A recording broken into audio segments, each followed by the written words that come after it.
Hello and welcome. I'm Tom Blatherwick. This is the very first episode of an experimental podcast called Interesting Humans. Each episode, me and a guest meet up and go for a walk somewhere. We'll tell each other about an interesting human that we're fascinated by, but for whatever reason isn't as well known as we think they should be. This podcast is available in audio form from all the traditional podcast outlets, but it's also on YouTube in video form. My guest this week is Dr. Rohin Francis, from the YouTube channel Medlife Crisis. He's also a working doctor, cardiologist, stand-up, PhD student. The man has many strings to his bow. I'd never met Rohin before today, and it turned out he was a thoroughly lovely chap. Now, this podcast is recorded outside on a walk, so the sound quality is not as good as it's going to be in a studio.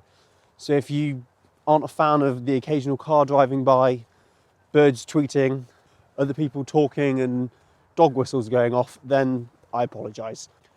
If you want to know why this podcast exists, then stick around for the end and I'll waffle on a bit more. But for now, please join me and Rohin on a walk through Regent's Park in London. So first of all, I want to say how good your name is, of Medlife Crisis. Oh, thanks. What point did that come after you had the idea for a channel? Or did you think of that and then go for the... No, that came a long time before I even opened a YouTube account. Started on Twitter, really. That was my gateway drug. I wasn't even on Facebook until a few years ago. And my friends accused me of being in the throes of a midlife crisis because I got a bit obsessed with the gym and bought a motorbike. And so I actually started with the intention of doing medical advice about sort of gym things and fitness for people who are in their 30s and older, and sort of trying to cut through a lot of the hype. But I quickly abandoned that idea and just concentrated on more general science. That's nice though. Yeah, I always think it's great. Although my phone constantly tries to, the few times I've had to write it down, midlife crisis, every single time it autocorrects. Exactly. So, sorry, I've written some notes on my hand. As a doctor, is that a bad idea? No, why would it be? I was always told as a child that writing on your hand would give you blood poisoning. Is it seeping through the skin? That's ridiculous. That's good. And everyone who had a tattoo would get it then. That is true, yeah. Because you have to get it into the deeper layers, the dermis of the skin. That's so it won't wash away. And that's all a tattoo is, really. So. All right. I've heard of people using milk to get rid of them. I'm not sure. I wouldn't advise that. I've never heard of it. But Anyway, so you're a practicing doctor, a very busy guy. Why YouTube? Like, at what point did you think my schedule is too open? I think you can always find time no matter what you do. And luckily I have got a bit more time at the moment, although my supervisor might not like me saying that. But I'm doing a PhD, so I've taken a few years out of full-time medicine. So I just do sort of 1 day a week in the hospital, as in normal doctoring work. And then the rest of the time I'm in the hospital but doing research work. And so I've got a little bit more flexibility, but I'd like to continue the channel when I get back into full-time medicine. I'm still quite a newcomer to the YouTube world. And why? I guess I've always quite liked the visual medium. And I just thought I'd give it a shot. I think what you do is great. Your videos are they're concise but funny but very detailed as well. Like, I watched your Apple Watch one on the way down here. Right, yeah. And you go into a huge amount of detail in quite a short time. Yeah, I think one of the objectives I had for the channel was to make it proper science. There are a lot of channels out there who are sort of catering to a more general audience, maybe sort of like a teenager. Yeah. But mine, it's not necessary to have a bit of a scientific background, but I'm kind of designing the videos assuming that the people watching have already got a bit of an interest in science and perhaps are studying or have a bit of a background in science. And I do a little bit of stand-up comedy, so I thought I'd blend the two together. I saw that actually, yeah, that was great. Do you do that as a regular thing? No, it's just very haphazard at the moment. I only started sort of this year, really. Anyone listening, go on Rohin's YouTube channel and find the stand-up comedy video, because it's I was really impressed. Yeah, it's a very niche market of terrible jokes with a lot of science. There's a huge amount of comedy now that geeky is humour. actually niche subjects, with mass appeal. Yeah, well, let's see. I don't think I'm not suggesting, PhD, doctor, YouTube channel, stand up. anything to avoid work, really. You were saying, actually, medicine has to be one of the fields with the most misinformation about it on the internet. Absolutely, yeah. That's another sort of key thing. And so I've got, some of the longer videos, and then I've got a few that I call sort of minute medicine, and they're about 1 or 2 minutes long. And those ones, I really wanted to try and tackle some of the BS that's out there. YouTube in particular is awash with pseudoscience and quacks and all kinds of garbage. And while sometimes it can be harmless and telling people that having vitamin supplements is going to change their life, obviously there's a really dangerous side to a lot of this pseudoscience. None more so than the terrible effects of the anti-vaccine movement, which has caused real deaths around the world. So yeah, I would like to continue to try and challenge a lot of this pseudoscience that's out there. Yeah, it doesn't take long on YouTube to fall into the dark side. Yeah. I've noticed you film some of your videos at work when you're on shift. Yeah, those tend to be the shorter ones. Yeah. Well, it adds an authenticity to it. Exactly. So yeah, I think there are a lot of channels which kind of explain what's diabetes, what's a heart attack. I didn't want to do anything like that. I wanted to do things that were essentially useless. So none of the information that you get from my videos is going to help you in any way. It's not the NHS website. No, exactly. I think that's a real fear for some medical professionals, and I see a lot of disclaimers saying please don't take any of this as medical advice, and a lot of that's from America, where it's quite a litigious society. So I figure if I steer clear of anything clinical, that's probably sensible. Yeah, people aren't going to sue you for doing X or Y. Touch wood. Well, touch yeah, wood. you never know. But it's surprising how many people message me on all forms of social media asking for medical advice and sending me their scans or their dad's ECG or their mum's medical records. Oh, wow. I thought I got some weird stuff, but that is... No, I don't think I... You don't sell yourself as a... Well, and I wouldn't come to me as a doctor. It's not like I make a bit of an arse of myself in some of the videos, but they still seem to... Well, I guess people who are, desperate, I don't know. don't have access. Well, these people, most of the time, actually, they've seen a cardiologist. Oh, right, and they're just not happy with what they've said, Oh, okay. and they want a second or sometimes even fourth opinion. Never thought of that. You've got a whole extra dimension of bizarre comments and feedback. Yeah. I'm sure you can get the usual stuff as well, but... Yeah, YouTube is, I think what I do is pretty innocuous, but there's so much racism and sexism. It's unbelievable. In response to pretty... I mean, I get a fair bit, and I'm a white man living in the UK. There are so many people on YouTube, minorities or female. I can't imagine the amount of stuff they get. Totally. Yeah, I've often thought the same thing. Absolutely. Going back to technology, how do you think technology is changing medicine in terms of general practice? More people are going to the internet for medical advice. Is that a positive thing, or? Yeah, I think it's a bit of a kind of a gag that we dread the patient who comes in with loads of information from Dr. Google. But to be honest, I think most doctors appreciate when their patients are engaged in their care and have taken interest in their diagnosis or the plan. But the problem is often, as we were mentioning earlier, the misinformation. So I think it's always a good thing if somebody's keen to take an interest, but perhaps my role as a doctor is just to guide them towards reputable sources of information, and just make sure they're not getting the wrong advice. But yeah, I mean, technology and medicine obviously absolutely intrinsically linked. We are at this cusp of a kind of new era, and you mentioned the Apple Watch and things like that now, that a lot of the tools previously only available to medical professionals are now freely available to patients, which is good and bad. I think it obviously the good sign, it hopefully will lead to problems being picked up earlier and people being more proactive in their health, but it can also lead to a lot of anxiety and obsessiveness. So yeah, it's an interesting time. Let's see how it goes. Yeah, it can be very. I mean, it's a double-edged sword, isn't it? I have a friend who has an Apple Watch, and he has panic attacks occasionally, and the Apple Watch essentially says your heartbeat is incredibly high. Please seek medical attention. Yeah, I'm sure that isn't doesn't what help. you need in that Exactly. situation, you know. And but obviously, it can be very useful in others.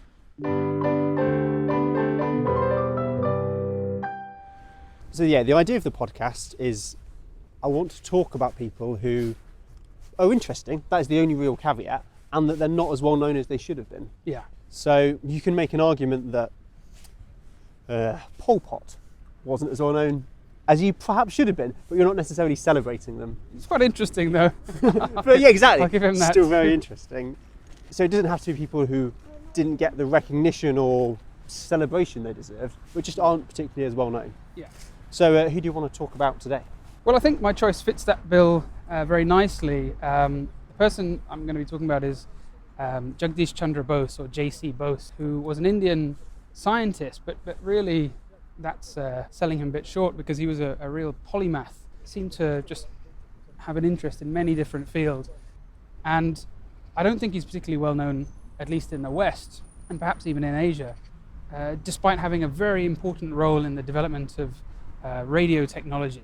I've never heard of him before. Yeah, I think most people here wouldn't have. And coincidentally, I mean, I didn't realize this when I chose to talk about him. In a couple of weeks, it'll be the 160th anniversary of his birth. And 2 years ago in November, Google featured him as one of their doodles because he really had a huge contribution.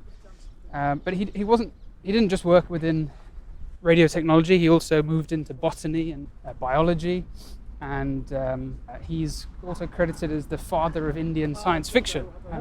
I had a cursory glance at his Wikipedia page, and he has more sections in so many different fields I don't think anyone that I've ever seen before. Yeah, I mean, he really is, the classic definition of a polymath, which appealed to me because I think whilst I don't have any of his genius, I certainly have a short attention span, so I like to go between different fields.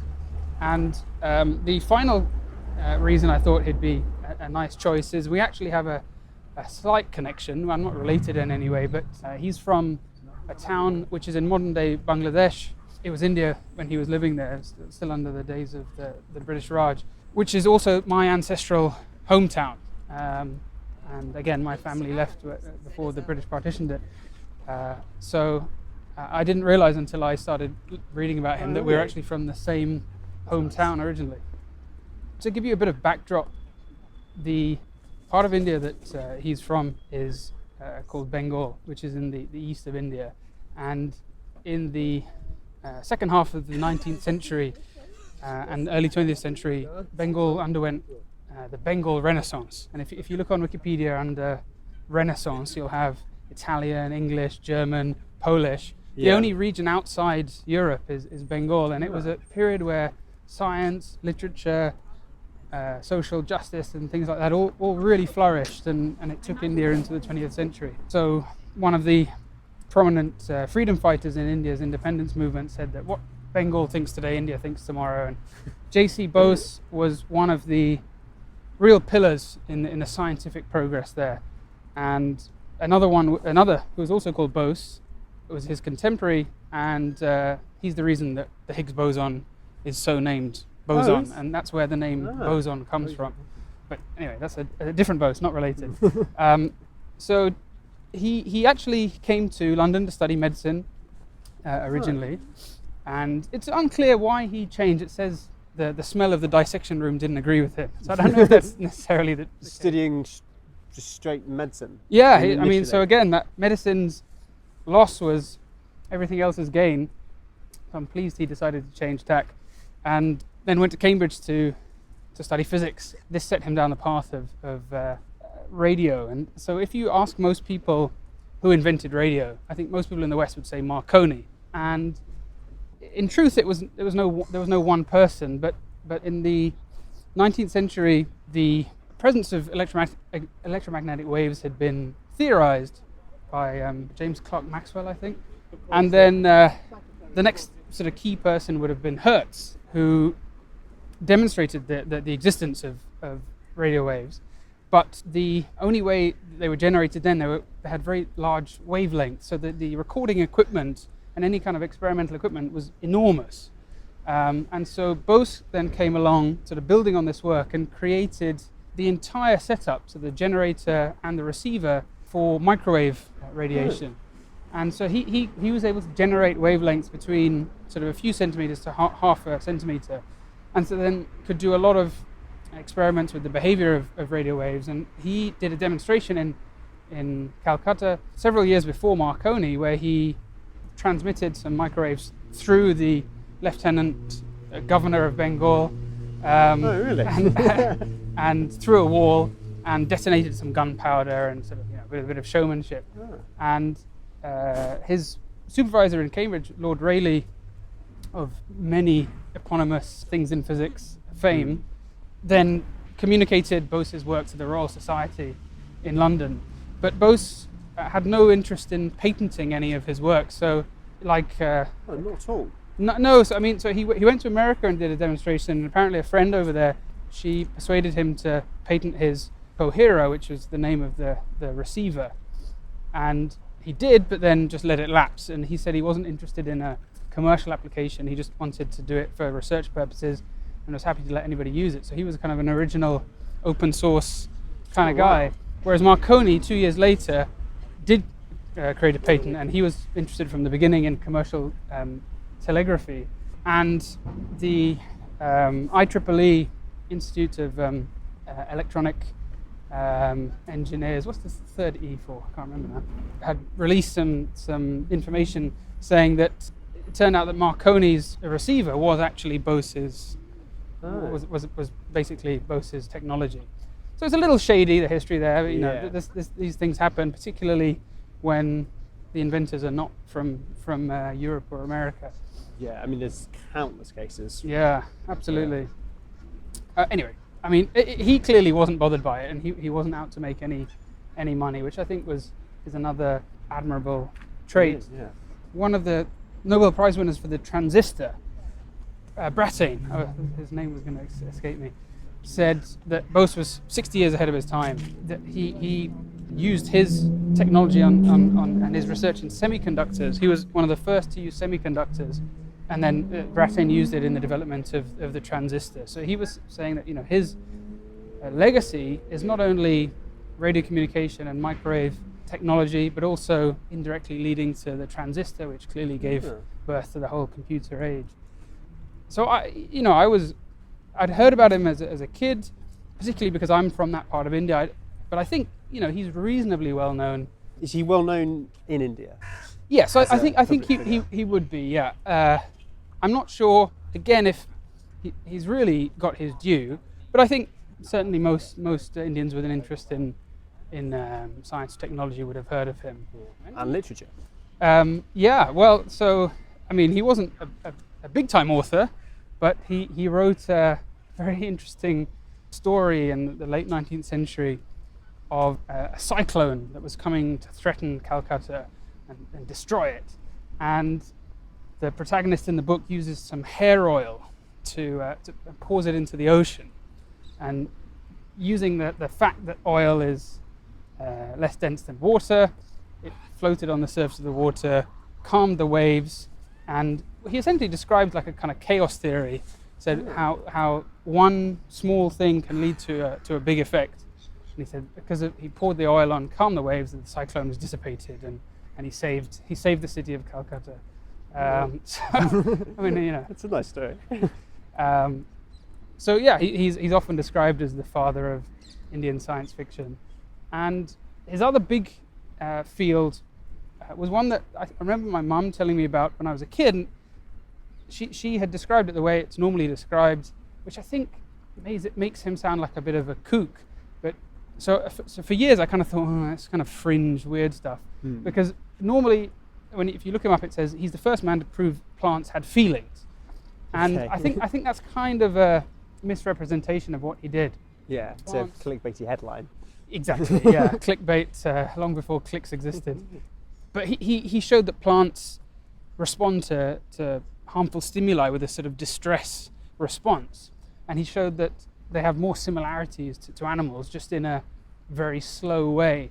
And there are electrical responses as opposed to just chemical responses. Up till then, it was thought that all responses that plants make in terms of turning to light or whatever are chemical. And he showed that there are also electrical responses, like, say, a Venus flytrap closing. You actually get an action potential in the cell membrane. So he was able to show all this, and combining his research with microwaves showed how they respond to radio and microwaves as well. So I don't pretend to understand either of his two major contributions in sort of biology, electrophysiology, botany, and in radio waves, but they do seem really ahead of their time. Yeah, I'm always impressed by people who can spread themselves over have influence over two major fields. Yeah. To actually make sort of scientific gains and prove theories correct, you have to be so involved and detailed into the cutting edge research that it sometimes takes an entire career devoted to one topic. So to be able to do it in multiple disciplines. Yeah, and I think it's also, that's very true, and I think it's worth emphasising that, this was at the time of the British ruling India, and when he returned from Cambridge to India, it took a letter from the Viceroy, who'd been advised by the Dons in Cambridge to give this guy a job, to recommend him to be employed by the university. Yeah. And he was paid 1/3. Wow. I feel like I'm in an Alfred Hitchcock. I know. Yeah. Being attacked here. Maybe I'll resume when we're through. They are clearly a fan of bread. So I think it's worth emphasising that this was during the time of the British ruling India, and when he returned from Cambridge to India, there was a bit of reluctance to giving him any resources, and it took letters from the Dons in Cambridge and the Viceroy in India before he was employed by the university in Calcutta, but he was given 1/3 the salary of an English professor. Oh, really? And as a protest, he didn't actually take any salary for 3 years, until finally they gave him back pay. So was it very unusual for an Indian to be working? Yeah, not at the most senior level, not at the management level, and he wanted resources to do research, which he wasn't granted. So he actually converted a room next to the toilet and his shed in his house into his laboratories. Wow. And he did all this, groundbreaking research, basically just off his own back. So, impressive. Why do you think people don't know about him? Is it because... I think a lot of it is the fact that he didn't seek any kind of commercial application for his technology. And certainly in technology and radio circles, he's really acknowledged as one of the fathers of radio. So I think that's probably part of it. I do think the fact that he's not white means that in the West that there is often a narrative that all the discoveries, not just inventions, were made by Europeans, but solely by Europeans. They don't acknowledge the contribution of a lot of the countries where colonial powers ruled. So they absorbed the kind of local technology and took it as their own. So I think that's probably the reason, but hopefully the balance is being redressed a little. It's true. I mean, if you were to, I don't know, let's play Pointless or something, where you ask 100 people to name 100 scientists, Yeah. I'd be very surprised. You may have Thomas Edison, but American or European, Yeah. almost all of the way. I don't think you get many at all. Yeah. And it's not that research wasn't happening or that there wasn't huge, it's just who writes the textbooks, I suppose. Yeah, absolutely. And a lot of the research wasn't published in the same way as it was in the West. Although he Bose did publish dozens of articles in Nature and similar journals. That's part of the reason I chose him. I thought it would be nice to highlight someone from outside Europe. Yeah, I didn't know anything about him at all. I was quite surprised when you said that's who you're going to do. I sort of had a look and I thought, oh wow, he's done so much. And I did physics at university, studied radio waves, and still never heard of him. Wow. After having done... So if I had asked you who invented radio, I probably would have said James Clerk Maxwell had an influence. Yeah. But yeah, I couldn't have gone much more than that. Growing really. up, Marconi was always the name that I would hear. Yeah. I don't know a huge amount about him. I don't want to belittle his contribution. I know he was doing independent research, but he is several years later, just from that pure, without implying anything. It does come a bit later. No, I've been out here before. This is all the football pitches. Regent Park is massive. Yeah, it's quite really big. realised. So I was going to talk about a guy called Hans Fallada. I don't know whether you've ever heard of him. I don't know. I haven't. No. He's a German author. Basically, his life was between 1890 and the end of the Second World War in Germany. Anybody living in that period in Germany, your life is entwined with 2 world wars and the government regime. I read a book by him called Alone in Berlin, probably about 10 years ago now. And it's a story about 2 people living in Berlin during the Second World War who do small acts of resistance against the Nazis. And it's a true story. Hans Fallada managed to get his hands on a Gestapo file about these 2 people who had been dropping postcards around Berlin with anti-fascist statements on. And that book was written in 1946. So I thought, who is this guy that released a book at that time? He was actually in prison during most of World War II. Right. He was arrested for as an undesirable author and having sort of left-leaning politics. And he was commissioned to write Nazi propaganda while he was in prison. Wow. To write a sort of anti-communist, anti-Semitic literature. But while he was doing that, he was also writing in code anti-fascist novels and his memoirs and about the Nazi regime. He would have almost certainly been executed if he'd been caught. Amazing. He was constantly sort of in and out of favour with the Nazis throughout his whole life. And he's an interesting character precisely because his politics, while with hindsight almost certainly slightly left-leaning, at the time he was ostracised by his contemporaries because he tried to suck up, in for want of a better word, with the Nazi regime. He was associated with Joseph Goebbels and quite a lot of high-up Nazis. I think he's still a divisive figure somewhat today, even in Germany, whether he should be celebrated or not. He was an alcoholic, a drug addict. He was severely depressed throughout most of his life. He was a murderer. He went Okay. He was in prison countless times. He was in hospital countless times. He nearly killed his wife. And there's lots to dislike about this man. Yeah, okay. When you say it's debatable whether he should be celebrated, It really is. I'm not sure how debatable it is, having heard all that. But at the same time, he wrote these books that sort of gave power and a voice to working class Germans. A lot of people felt that he was talking about subjects that were important to the ordinary person in a time when people were stuck between fascism and communism and hunger and starvation. So he was getting these out in code and he had sort of contacts on the outside to translate them, or? Most of his books were published completely normally through a publisher. Some were published after his death, but most of them were not directly anti-fascist, but they were in tone. He was talking about ordinary people, farmers and people working in factories. They have to decide between joining the local party or just storylines that highlighted the issues that people faced and the hunger and famine and things. His first major event in his life, really, at the age of 16, he was run over by a horse and carriage. Very badly injured, went to hospital, and that was when he first discovered morphine, which began a lifelong love affair. Yeah, it's pretty Moorish. Yeah.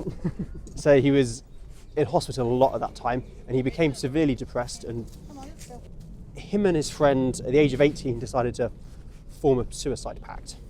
And they were both obsessed with Oscar Wilde, so they borrowed a storyline out of Picture of Dorian Gray, where one of them would insult a local schoolgirl and the other would come to her honour and they'd accuse each other, and it would be a duel in which both of them would kill each other. So that was the idea. So one morning they walked out to the woods, each with a gun, pointed the guns at each other and fired.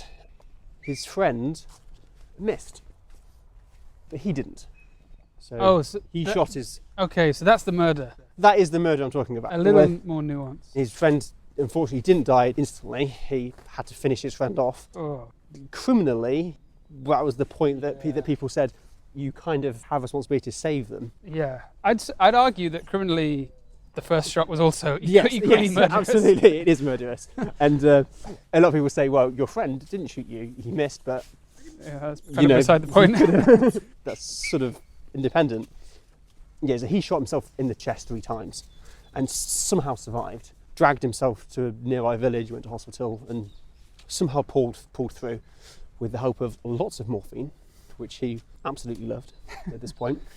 But it was a huge news story in Germany. He was let off for reason of insanity, so he spent a long time in a psychiatric hospital. But his name was out there now, as the thing he was most famous for was that guy that shot his friend in a duel. So he went to live on a farm for a while, and that was when he really started to study ordinary people, which was the thing he would become most known for. And he would write down phrases that local farmhands would say, because he was fairly well off, upper middle class family. His dad was actually the Supreme Court Justice in Germany, in Leipzig. Right, okay. So, a very well-to-do, well-off family. And his first book came out, and he would use the names and characters of all of his friends and family. His father and mothers and brothers and sisters and wife all feature in his novels with slightly different names. Well, I mean, if it's good enough for The Simpsons. True. So his first book came out, not a huge success, but has some literary merit. But at this point, he's still massively addicted to morphine and alcohol. And he's had a bit of experience with prison and realised that prison is a great way to get clean. True, yeah. So he decided to embezzle some money. White collar crime. Yeah, from a grain store, I think, or someone who was selling grain from. Thought, that would be good, that might get me in prison. Got caught and thought, I might not be in long enough to actually get clean. So I'll confess to loads of different crimes. He confessed to all sorts of embezzlements and stealing that he'd done. And the judge went, that's great, yep, 3 years in prison, there you go. He was like, excellent, I'll get clean, then told them I made it up. But that didn't work. He did get clean, and he went to the judge 6 months later and said, oh, look, I was lying about all those crimes that I did. I just needed to get, and he went, nope, another 2.5 years, please, in prison. And it was at that time that he began to write more seriously. He brought out the book, it's probably maybe most famous for in Germany, Little Man What Now? And that was a huge hit. And in the UK as well, at that time, this was 1932, he was very popular in Germany and in England.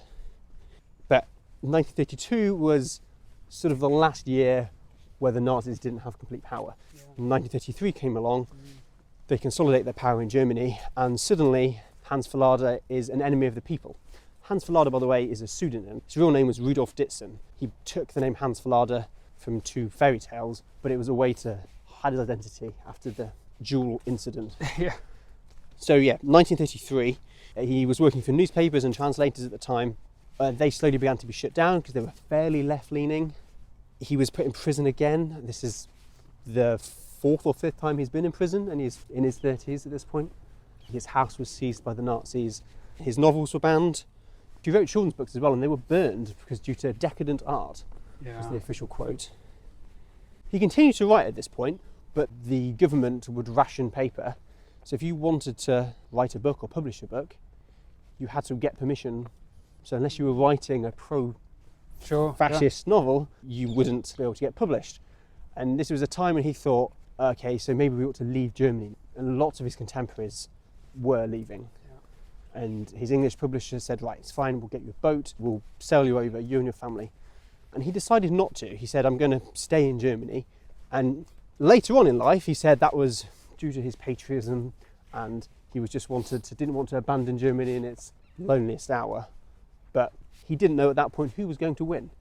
Right. And doesn't matter if you go to England, if Germany won the war, then you're still the man that ran away. Yeah, yeah. But he stayed in Germany and said, I can't afford to be proud.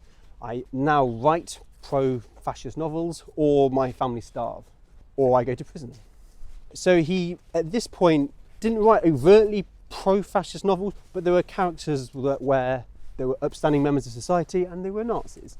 He stopped including Jewish characters in his novels, right. And he would have a foreword thanking Hitler at the beginning of each book. This mainly is the thing people look back now and say, how much of this was him saving face? How much of it was him trying to put food on the plate for his family? Yeah. And how much of it was genuinely his political thoughts? It was at this point that Joseph Goebbels read his latest book and said, that man's got talent. I like what he's writing about. Dubious endorsement there. Yeah, if that's the only cover quote you've got for your book. Yeah. Oh dear.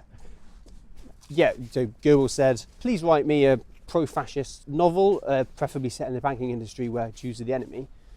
And Hans Fallada said, no, I'm not going to go that far. I'm not going to do it. So they arrested him, put him in prison for a little while, came out, would you like to write a book? Okay, yeah, I'll write you a book. And he wrote in his memoirs at the time, hopefully I'll take as long as I can and the war will finish before I finished. That was his plan. That went slightly awry when he got into an argument with his wife. So what year would that have This been? would have been 1940, I think. Okay, still a few years to go. Yeah. So he's thinking, right, the war hopefully will be over soon and I won't have to finish this book. Yeah.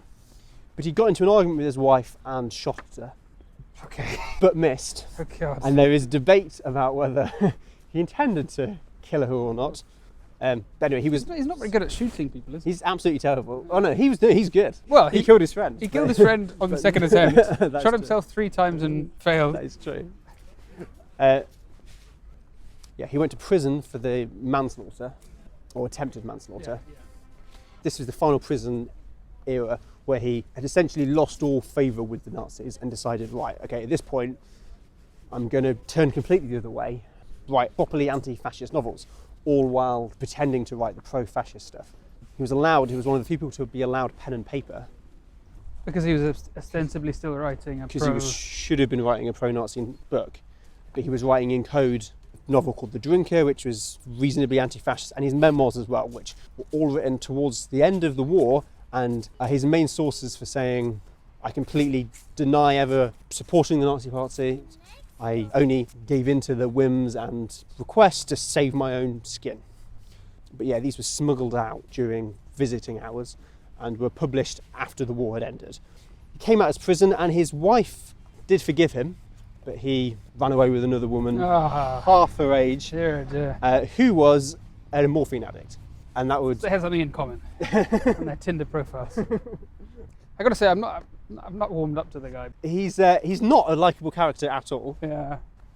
and yet he is held in very high regard by a lot of people for his work. If you're going to live through any point of history, that has to be one of the worst places and times to do it. Yeah. I think it's a really interesting question to look at the legacy of people in similar predicaments. Now, his attempted murder and murder to put to one side, people who lived in Nazi Germany, we've had to deal with a very similar kind of thing in medicine, in that there are a surprising number of brilliant doctors in Nazi Germany who, like in many other fields of medicine, have diseases named after them and types of cell and types of tests. And there's now a sort of systematic move to rename all of these things. Is there? So I've never heard of. One I'm sure you will have heard of was Asperger.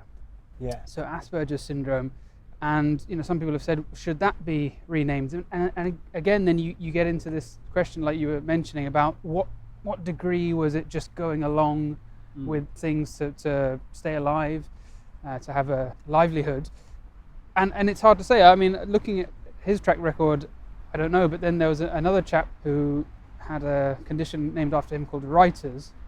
And he seemed like a terrible guy. He was very actively pro-Nazi. So I don't know. It's really tough to judge people in the past by today's standards. It is, and there's a huge amount of people in Germany. Obviously, the top of the regime, the Nuremberg trials and things, some of them were held responsible.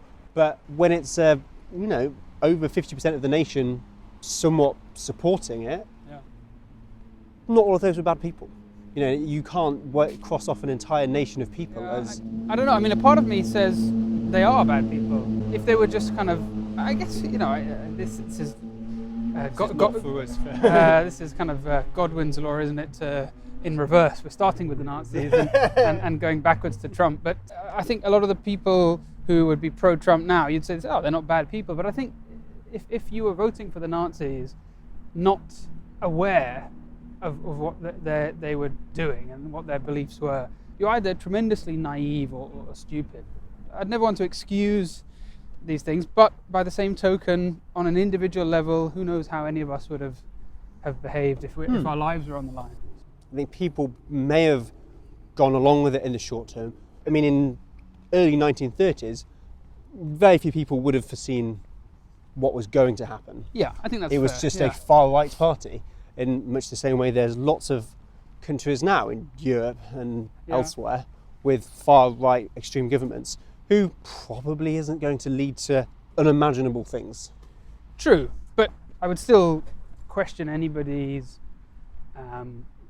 who's supporting them. I'd still say they're not a good person. Back was into a position where I'm slightly arguing for the far right. No, here. no, That's not my political views at all. Yeah, no, I mean, I think it just demonstrates it's a really complicated thing, and we have a tendency to kind of put people into black and white categories, particularly historical characters. Whether it's Churchill or Gandhi, or whether they're all good or all bad, and it's just entirely unrealistic, isn't it? Yeah, I mean, no life is perfect. Tell people do great things, and vice versa. Yeah, very much so. So anyway, he died in 1947. How did he die? Morphine and nervous breakdown, a good mix of the two. So Alone in Berlin wasn't published until after his death. It was published a year later, and it was published in just Germany originally, and the original title is Every Man Dies Alone, which is a much more fitting title. Wow, that's to the book. And it was republished in 2009 in the UK, and that's really I'd say probably his best book. And so did it have quite an impact on you then, because you said you read it and that was... Yeah, I mean it's a great story, and it's based on a true story itself. There were real people, the wife and husband, that they went around Berlin dropping anti-Nazi postcards and propaganda. An unbelievable thing to do in the 1940s, and survive. Well, I won't give away the ending of the book, but it is called Every Man Dies Alone. Yeah, and that's why I read that and thought, hey, who wrote this? And that's how I got into it. But I just think it's a fascinating case study of exactly what we were talking about. Whether someone can be judged for their actions in extreme circumstance. I don't know the answer to that. And probably yes, maybe, but sometimes. And, who can say? Very interesting. I'd never heard of him, no. Good. I recommend, if anyone's listening and wants to know more, Alone in Berlin is the novel to read. And if you want to know more about him, there's a biography called More Lives Than One by Jenny Williams, and that's very good. It goes into a lot more detail about the nuance of his political life. Great. Thank you very much. Thank you. No idea where we are. No, neither I. No, really. Let me... I had no idea Regent's Park was this big. I've never been to this side at all.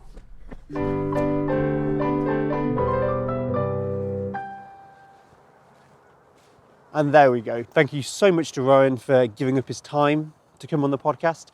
It's not an easy one to do. It requires homework and physical exercise. I highly recommend you go and check out Rohin's stuff. I'll leave links to his channel, Twitter, and his stand-up all in the description. He's on YouTube as Medlife Crisis and on Twitter @MedCrisis. So some of you may ask, Tom, why does this podcast exist? You only release videos once every few months. Surely this is going to slow you down. Well, you could be right on that front. But the main reason it exists is that when I started the channel Human Interests, this is sort of what I originally intended it to be. It was never meant to be a short educational videos. I wanted them to be biography videos, talking about people from history who, for whatever reason, don't get the recognition they deserve. But I quickly realised that no one watches a YouTube video about somebody they've never heard of. So I started to branch out and do slightly different types of videos. But what that means is I've now got lots of half-finished biography-style scripts that I don't really know what to do with. So I've decided to collate all the notes, package them all together, and release them in a more conversational style in this podcast. How long this is going to go on for, I don't know. It's an experiment at this stage. I'm still working out the format. Podcasting is a new thing for me. Any feedback is appreciated. Subscribe, like, do all the usual jazz on YouTube, iTunes, wherever you are. But most of all, thank you for listening to the end. You're the best type of human.